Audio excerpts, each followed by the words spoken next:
รั้งทำอิฐที่ได้พบก็เฮ็ดให้ค่อยตกหลุมหักโดยบ่ฮู้โต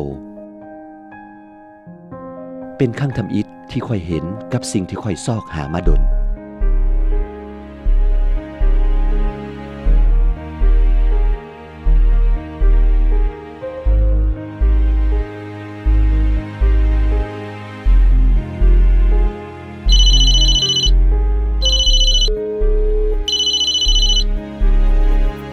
จนได้ฮู้จัก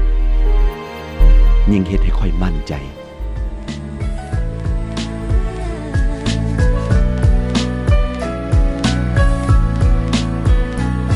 จนมื้อที่ค่อยตัดสินใจเลือกที่จะมีลาวอยู่เคียงคู่กันไปตลอดชีวิต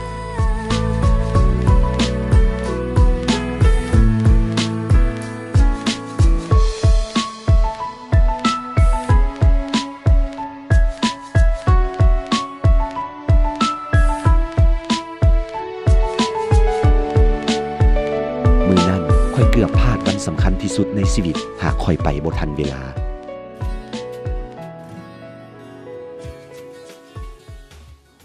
ยอดเงินในบัญชีของทานบ่เพียงพอที่สามารถโทรออกได้กรุณาเติมมูลค่าโทรของทานก่อน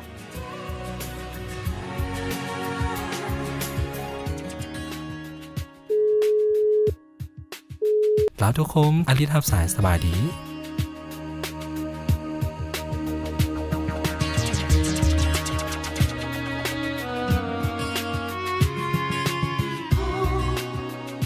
เสียงที่โทรหาข่อยในมือนั้นเป็นเสียงที่ข่อยจะบ่มีวันลืมไปตลอดชีวิต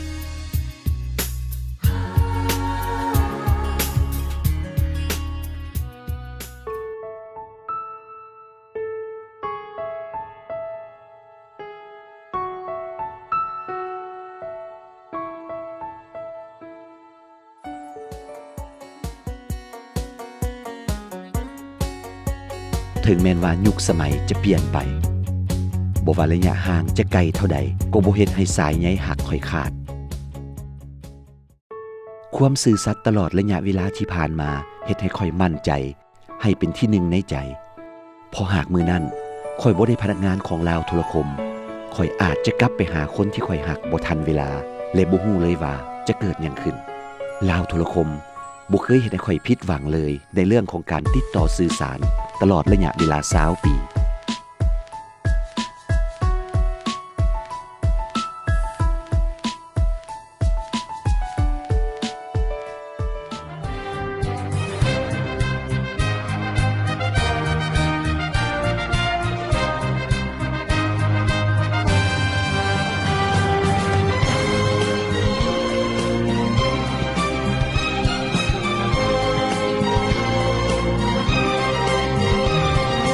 ความภูมิใจตลอดระยะเวลา20 ปีของครอบครัวลาวโทรคม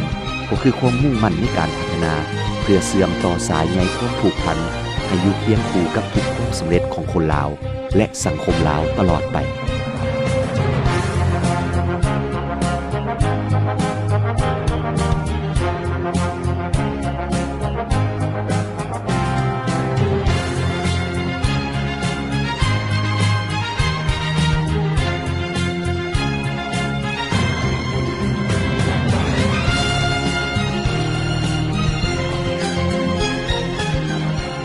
ลาวโทรคมของคนลาวเพื่อสังคมลาว